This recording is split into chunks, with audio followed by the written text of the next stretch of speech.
J'ai le trac.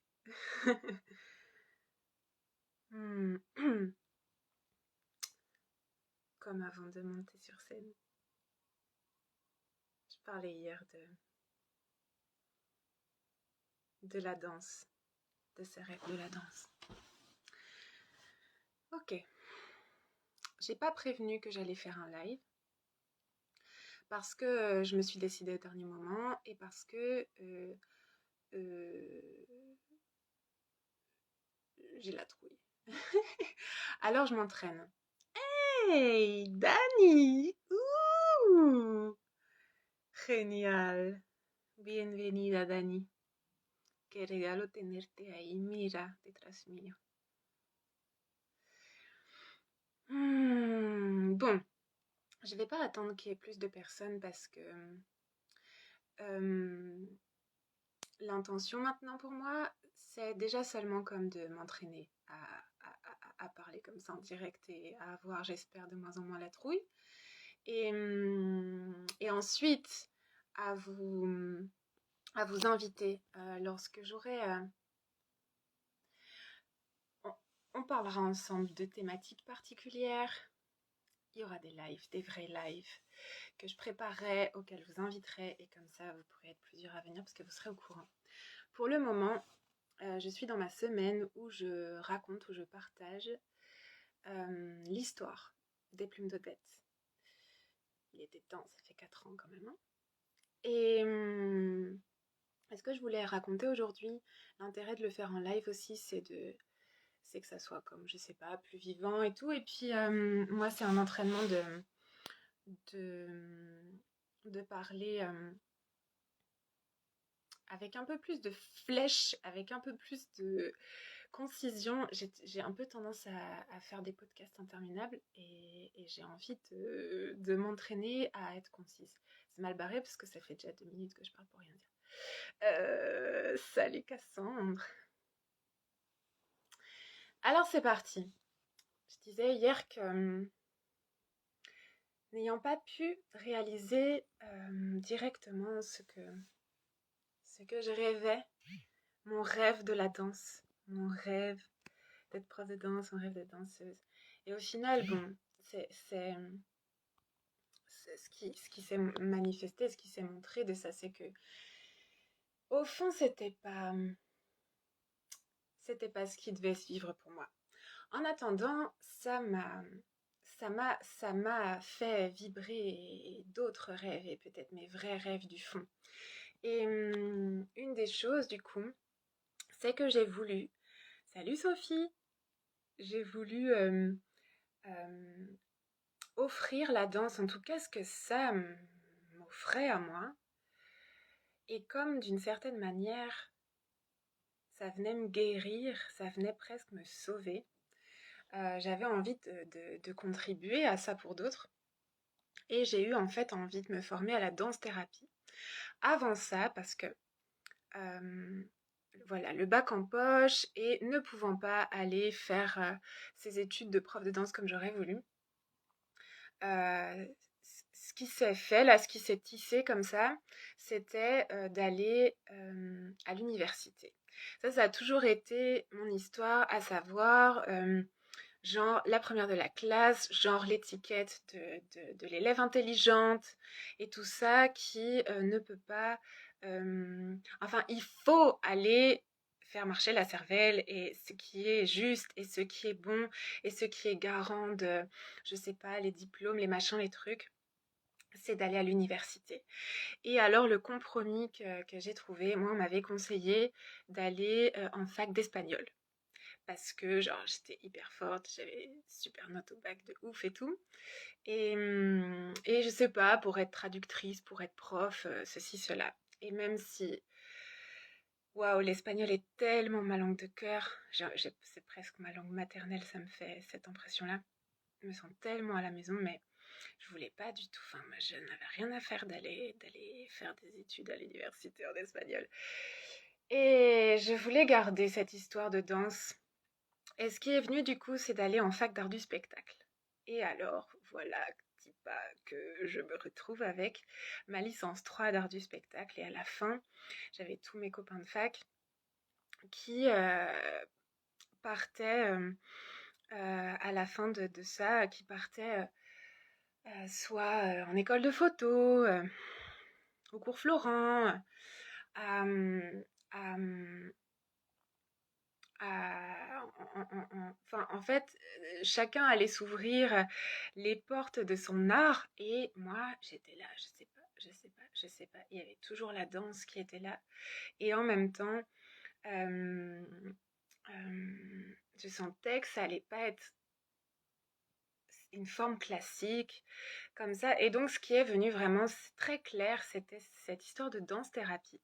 Et puis, j'ai rencontré quelqu'un qui m'a parlé de la psychomotricité comme étant vraiment comme une merveilleuse porte ouverte ou parce que une formation vraiment longue, vraiment alors un diplôme d'État validé, reconnu et qui offre énormément de contenu, de savoir sur tellement de domaines du développement de l'être humain, que ça soit de son développement moteur, de son développement psychomoteur, de son développement psycho-affectif, de ce qui est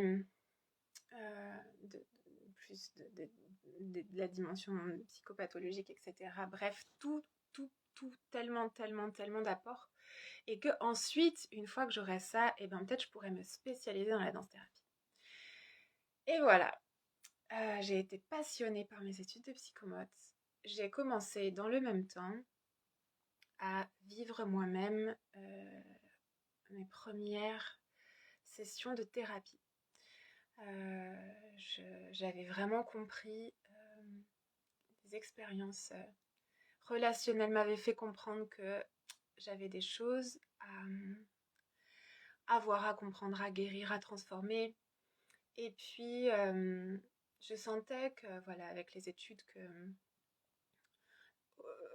auxquelles je me destinais, c'était précieux comme de faire un travail sur soi et tout ça. Je suis en train de me dire en même temps que je vous parle que je suis en train d'être longue. J'avais dit que je voulais être très courte et voilà, je suis en train de vous faire un podcast à rallonge. Voilà, ça c'est tout. Ce sera pour une autre fois la concision. Et alors, j'ai commencé comme ça j'ai commencé mon chemin thérapeutique, qui est encore en cours. Genre voilà, ça fait 15 ans maintenant. Et oui, ça fait partie en fait de, de, de tout ce qui me permet d'accompagner des personnes aujourd'hui. C'est pas seulement ce qu'on a appris à l'école, c'est pas seulement ce qu'on apprend à l'endroit de l'expérience professionnelle, c'est aussi comment soi-même on, on reçoit, on vit la thérapie, la guérison, tout ce chemin-là qui bien sûr est au cœur de la médecine qu'on peut offrir aux autres. Et à la fin de mes études de psychomote, voilà, on doit rendre un mémoire sur lequel on travaille toute l'année.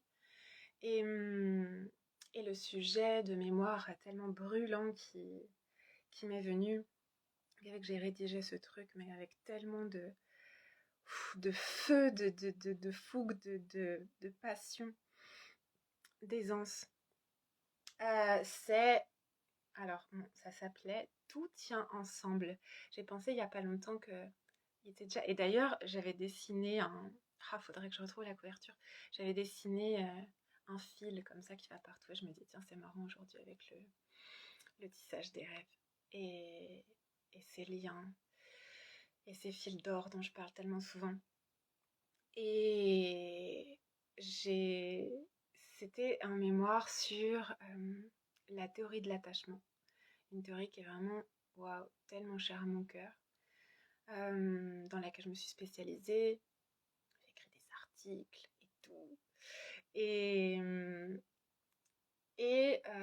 voilà, ça parle de comment se construit le sentiment de sécurité interne nécessaire à grandir, nécessaire à explorer le monde et qui se construit dès les premières interactions précoces avec j'allais dire avec ses parents, et quand ce ne sont pas ses parents biologiques qui sont là auprès de nous, en tout cas avec les personnes qui s'occupent de nous. Et j'étais passionnée par ce truc sans avoir aucune idée d'à quel point j'étais concernée. J'ai découvert plus tard, mais tellement plus tard, et je me suis dit, oh, waouh, j'ai relu des choses que j'avais écrites. J'ai tellement entendu que mon ouvrage avait été brillant, et c'était, voilà, tellement, j'étais encensée, nanana. Et plus tard, je me suis dit, bah oui, tu m'étonnes. Tu m'étonnes. Waouh. Ça a vraiment constitué un... C'est comment, une grande clé pour moi aussi, de comprendre pourquoi je suis passée de cette histoire-là aux plumes d'Odette et à pourquoi je parle aujourd'hui. J'ai exercé comme psychomote pendant plusieurs années auprès d'enfants, particulièrement auprès d'enfants autistes, et puis, en tout cas autistes, présentant un trouble du spectre un trouble du spectre autistique. Et puis, bon, bref, dans plusieurs structures, la dernière dans laquelle j'ai travaillé pendant 2 ans et demi, avant de décider de partir de cet endroit et surtout d'arrêter ce métier, c'était dans une structure où on accompagnait des enfants avec une déficience intellectuelle, et au moins la moitié des enfants qu'on accompagnait avaient aussi une problématique en lien. Voilà, c'était des enfants qui étaient placés sous mesure judiciaire, voilà, avec des grandes problématiques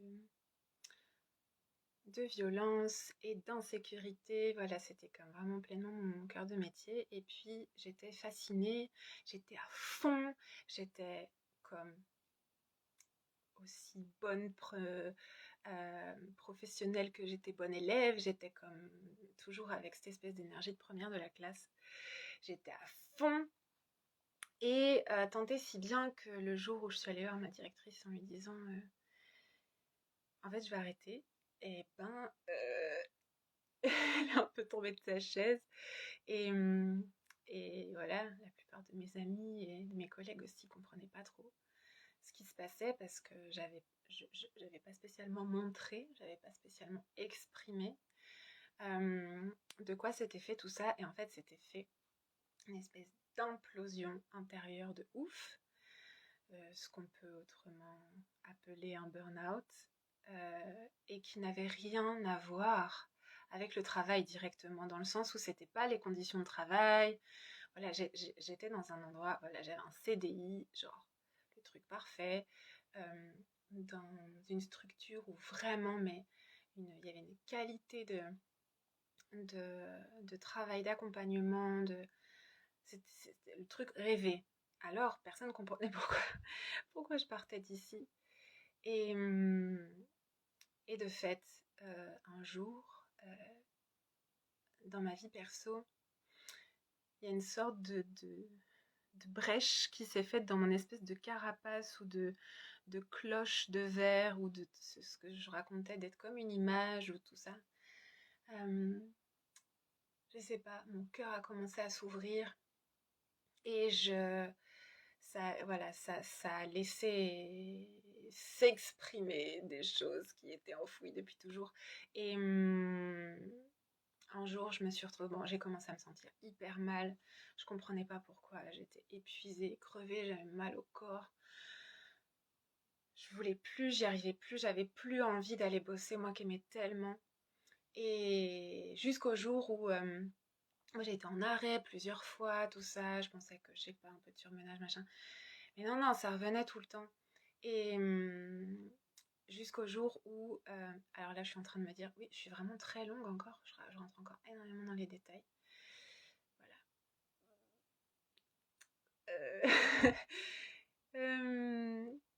J'ai fini un jour, on était en réunion de synthèse avec tous les collègues, et puis quelqu'un présente une nouvelle situation, un nouvel enfant qu'on va accompagner, et, et puis il raconte quelque chose sur comment ça s'est passé la visite à domicile, et comment le collègue voilà, avait été choqué par ce qu'il avait vu, par ce qui s'était passé, par ce qu'il avait vu dans l'environnement de cette maison, et puis quelque chose qui s'était passé.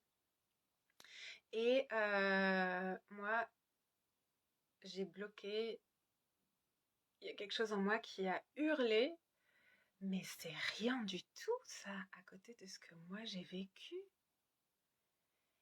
Et en fait, il y avait quelque chose qui disait, et, et tout le monde s'en fout de ça, tout le monde, comme, personne s'est occupé de moi à ce moment-là. Il n'y avait pas 10 professionnels autour de la table et autour d'un dossier qui aurait été le mien. Et là, en fait, ça a été une sorte de, je sais pas, de rupture absolue à l'intérieur de moi.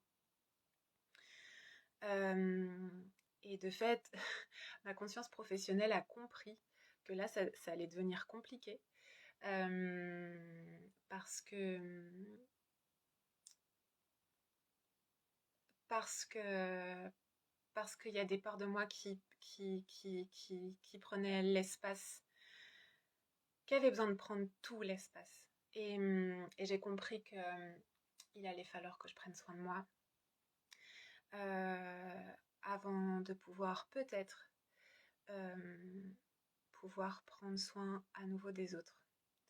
Et que là, même si, voilà, peu importe ce que tout le monde me dit, que je travaille tellement bien, que si, que ça, non, comme je me suis dit, non, mais personne n'est indispensable. C'est indispensable que ces enfants reçoivent le soin dont ils ont besoin et qu'ils méritent. Mais par contre, ça sera beaucoup mieux si ils le reçoivent de quelqu'un qui est là, qui va bien.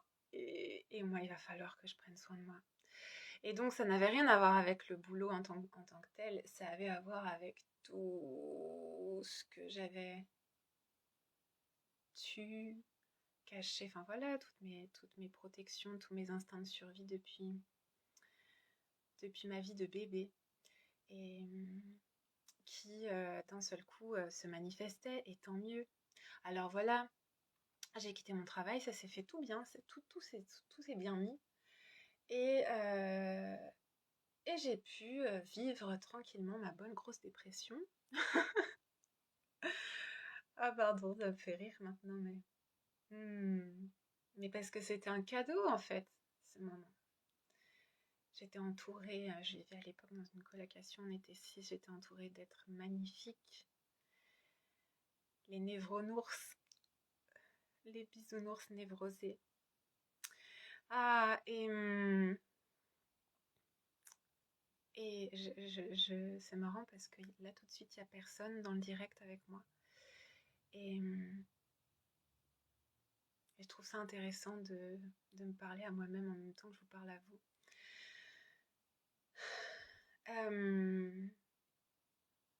J'ai commencé à écrire tout, comme toute mon histoire, tout ce que j'avais à dire, tout ce qu'il fallait sortir et que j'arrivais pas encore à dire, même à mes psys.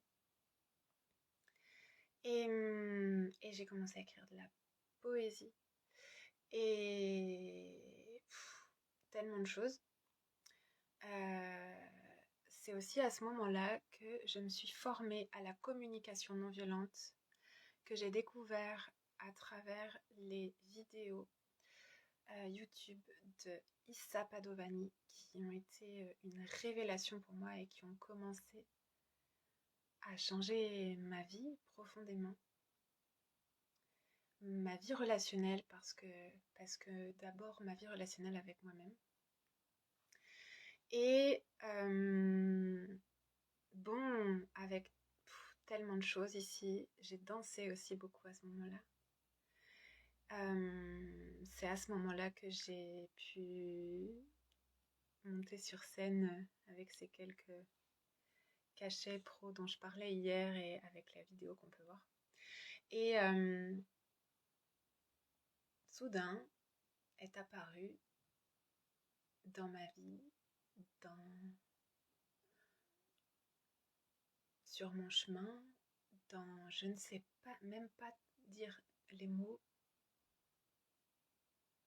soudain est apparu le premier attrape-rêve que j'ai fait naître de mes mains sans avoir jamais fait aucun cours, aucun atelier, avoir regardé aucun tuto, rien de tout ça, comme si je le savais déjà au plus profond de moi-même. Après avoir depuis 6 mois à peu près redécouvert ô combien les Amérindiens et je sais pas bien dire les bons mots, si c'est leur culture, leur médecine, leur enseignement, leur héritage, leur vibration, tout ça est revenu en plein milieu de ma vie, de plein de manières différentes. Et je me suis souvenu que c'était déjà tellement présent dans mon enfance. Et j'avais complètement oublié. Je suis en train de chercher des photos que j'aimerais tellement retrouver parce que j'ai des souvenirs que j'ai tellement envie de partager. Puis je me suis dit, mais oui, mais en fait, waouh, les plumes d'Odette, c'est ça aussi. Et voilà. Et ce premier attrape-rêve qui est né de tout ça. Et ça, je le raconterai demain. J'ai aucune idée du temps que j'ai pris là à parler pour raconter tout ça. Et c'est ok.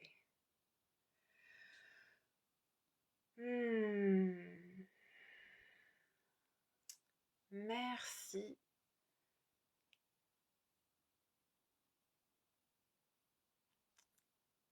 Au parcours de vie tel qu'il se tisse, tel qu'il se dessine. Waouh, comme chaque chose a sa raison d'être, comme chaque chose emmène vers autre chose, un peu comme des ricochets.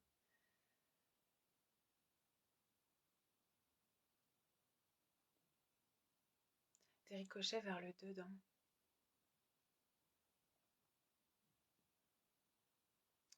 Du dedans vers le dehors.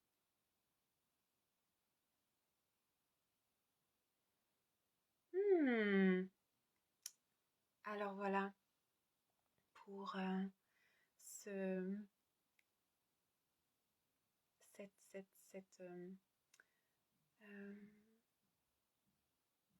CV en fait. Ce qui fait aussi partie de l'expérience professionnelle qui m'amène maintenant à pouvoir proposer des accompagnements thérapeutiques à mon tour, soit avec mes attrape-rêves, soit avec mes ateliers, ou soit avec la petite merveille qui est en train de se créer et que vous allez découvrir bientôt. Ciao!